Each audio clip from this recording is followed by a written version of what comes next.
Hi guys, so once again I'm going to see if I can help you out a little with one of these challenges. Make sure that you're looking at the challenge and trying to solve them before you look at the answer.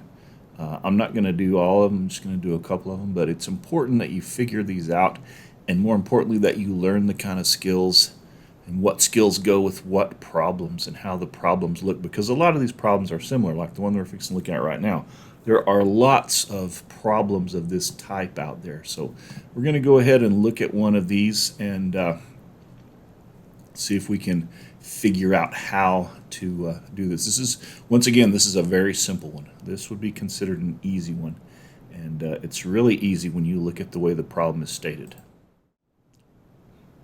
Okay, so here we are, and we're in the modules.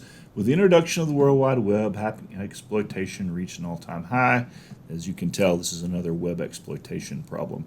New developments in technology emerge. A new way to take advantage of that technology seem to be waiting in the rings. The following example makes use of various parts of the HTML document, and there's a great deal of data that's never seen by the user, but it's required by the browser in order to make the page appear properly. Rules are the same. Navigate the following link, find the flag, and use it in the start assignment. Use it in the text box that comes up when you click the start assignment button. So, all right, here's the link, and then once again, there's a hint. Do you remember how to find the hints? Always, when you're looking at a page, mouse over the different elements. If there's a picture on a page, or if there's something that looks like a link or whatever, mouse over it, because a lot of times it will have helpful information like this. Everyone loves cookies. Do you know how to find them? That's where the flag is. There's a lot of different types of cookies, and each has a different value. So there's your hint. Now let's go ahead and open up the page and see what we can find. All right, so it says here, welcome to my cookie search page. Pardon me, see how much I like different kinds of cookies. And they got a snickerdoodle in there. So let's put in, always check out and see what the page does. It may do something helpful right off the bat. So let's do a search there. Doesn't appear to be a valid cookie, really. This one, peanut butter is good. All right, so not very special. I don't know. I will tell you this: anytime you see a web page where the subject is cookies, that should tell you something. That should tell you something important. This problem probably has something to do with the cookies that the page is sending to your computer. A cookie, as you probably know, is a small text document that the web page stores on your computer. And the way that you can see those is by inspecting the page. So we're going to go right-click and inspect. And you need to have developer tools installed in Chrome. If you don't, then you're not going to be able to do this. But for those of you that do, right-click and inspect. Okay. At first glance, there's a lot of stuff here because there's tabs and there's all kinds of things going on. Basically what this is, this gives you the code of the page, but it also shows you where the different pieces are. This large window here is the code. These tabs allow you to do some different things based on what the page does. For example, the console tab here, this would allow you to run JavaScript. If there was a JavaScript function in this page, you could run that function by just typing in the name of it. Sources, these are the different places where the page came from. These are the different servers that the page was sent through. This bootstrap and these two bootstrap are basically where those are where the CSS for the style information comes from. And then Ajax, this is a Google API. And then Mercury Pico CTF is the actual URL server where the page is actually stored. So performance insights, not connected, we're not going to worry about that. Network, this is kind of a look at what the network is doing while you're loading the page. Performance, not going to worry about that. Memory, this is how much memory. You can get a snapshot of the heap, how much memory is being used by the page. Application, now this is where things get interesting. So this is the web application. This is the information about it. The manifest, basically it lists all the parts of the application. Storage, how much it takes. It's using very little storage for that matter.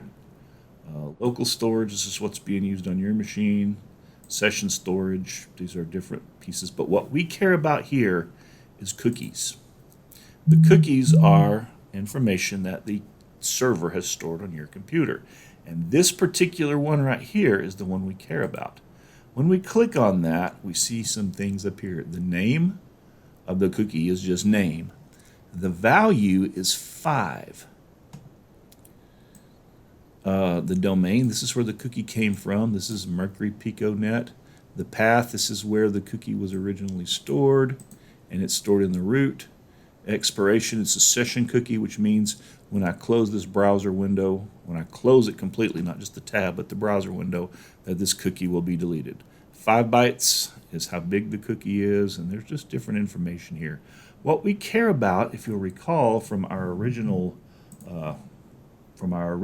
look, was the value. There are a lot of different kinds of cookies, and each one has a different value. So that should be a hint to you that something is going on here with the value of the cookie. Now, here's the thing about inspecting and using the developer tools. You can change things inside the web page. Now, it won't affect the web page on the server. It won't affect everybody else's view, but you can do things to values of cookies and to HTML code to change what the page looks like. So let's go ahead and change this value to 6, for example. Double click on it, change it to 6, hit enter, and then let's refresh the page. Ooh, look, a whoopie pie cookie. Not sure what that is, but it's a different value. Let's go to 7. Refresh the page. Sugar cookies, an excellent choice. Let's go to 8. Molasses cookies, nice. Let's go to 9. Kiss cookies, not sure what those are, but sounds nice. 10. Scotty cookies. I don't even know what that is. Butter cookies, tasty. 12. Spritz cookies. That doesn't sound very interesting. But as we change the value, what's being stored is the actual name of the cookie. This number corresponds with the cookie name. And so as we keep going, pop cookies. I like thumbprint cookies, I think is what my mom calls them, but they're tasty. Thumbprint cookies, that's what I've heard them called before. 16. Pinwheel cookies. Not sure what that is. Wafer cookies. 18. Wow, look at that. Everyone loves cookies. So that is the flag that we're looking for. Basically, we got that by editing the value of the cookie and just keeping on going from where we started until we got to something different. And so basically that is how we can use cookie information in order to solve a problem.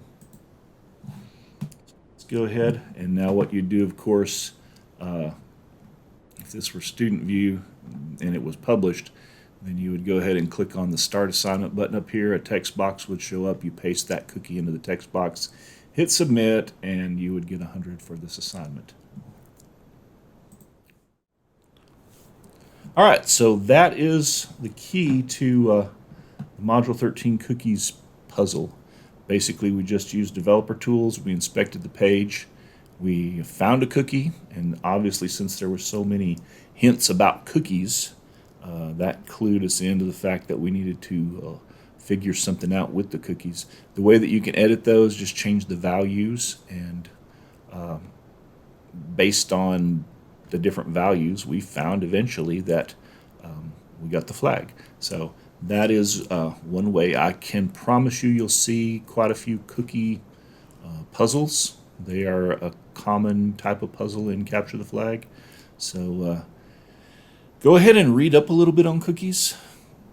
Basically, it's a good idea to know because you can do other things with cookies. You can redirect pages. You can You can hack pages with cookies. Basically, login servers will send a session cookie like that that's only good for the session. But if you can capture that session cookie before it's deleted, like if you're looking at someone else's browser and you can capture that session cookie, then you can go back to the website that they were in and you can enter that website without having to log in, because the browser's going to look, or the server rather, is going to look for a session cookie, and it's going to see it and say, hey, this is supposed to be here, hasn't expired yet, so I'll let this person back in. That's a good thing to know, number one, from a hacking standpoint, but also number two, from a personal security standpoint. You always want to make sure that when you go to a banking app or shopping app, you buy something on the internet, that you close the browser window completely. Shut the whole browser window down, and then that way the session cookies will be deleted, and you will not have to worry about somebody coming in behind you and hijacking one of your session cookies. Anyway, hope this was helpful. If you need further help or if you have other questions, go ahead and hit me with an inbox message or an email, and I'll see you in class.